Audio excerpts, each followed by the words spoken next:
আজকের রেসিপি লাল লাল ধনিয়া চিকেন। জিরে, শুকনো লঙ্কা, তেজপাতা, দুটো পেঁয়াজ কুচি। পেঁয়াজটা লাল লাল করে ভেজে নেব। চিকেন, হলুদ গুঁড়ো, স্বাদ মতো নুন দিয়ে খুব ভালোভাবে চিকেন ভেজে নেব।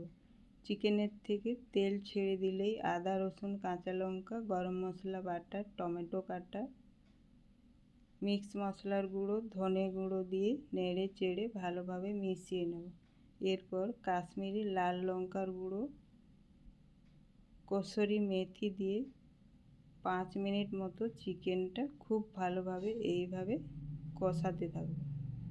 কিছুক্ষণ কষিয়ে জল একটু শুকিয়ে এলেই নেড়ে চেড়ে ধনে পাতার ডাঁটা কেটে ধুয়ে চিকেনের সাথে দিয়ে ভালোভাবে মিশিয়ে নেব। এরপর 2 কাপ মতো জল দিয়ে ঢাকা দিয়ে চিকেন সিদ্ধ হওয়া পর্যন্ত রান্না করব।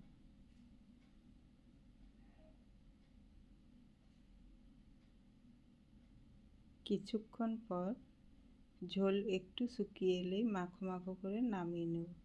আমাদের আজকের রেসিপি লাল লাল ধনিয়া চিকেন রেডি।